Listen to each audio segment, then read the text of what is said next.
Yo, what's up mga idol? Good afternoon. Dito tayo ngayon sa Aklan Sport Complex at Kalangkang Makato, Aklan.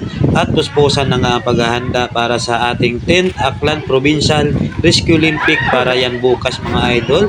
Kung nakita nyo yung mga empleyado ng ating PDR, ayan, busy sa pagkabit ng ating tarpaulin. Ayan, nakalagay 10 Aklan Provincial Rescue Olympic. Ang nakikita nyo mga logo ng ahensya ng government mga idol.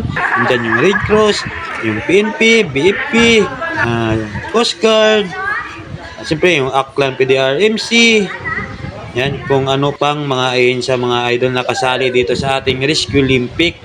At siyempre, bukas na to ng umaga magaganap simula ng 7 AM. Nandyan na rin yung mga ambulance natin, yung mga truck, yung mga rescue equipment mga idol. Siyempre busy yan. Sinisit up na lahat-lahat ngayon para bukas pag start ng ating program o ng ating Rescue Olympic, tuloy-tuloy na yung mga event mga idol.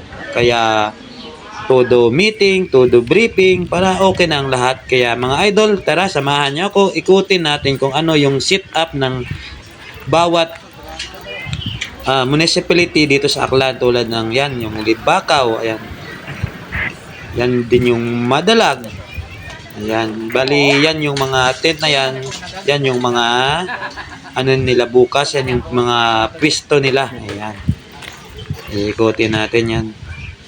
Bali, dito yan, paikot lang yan dito sa loob ng Aklan Sport Complex. Nandito na rin yung NAPAS, MDRRMO. Ayan, nandito na rin yung LGU New Washington.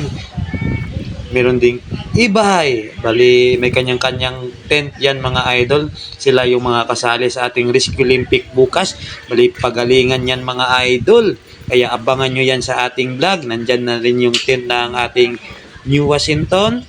At saka ayan, nakikita nyo, mayroon din silang speedboat. Ayan, mga kagamitan nila yan pang rescue.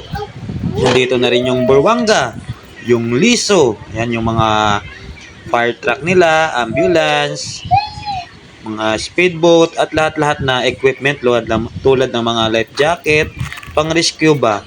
Ayan, nakita nyo, yung, mayroon din silang mobile clinic. Ayan, bali isang truck yan na dyan ka pwede kumuha na kung ano mang gamot, o dyan ka pwedeng magpagamot kung ano man pwedeng mangyari bukas mga idol.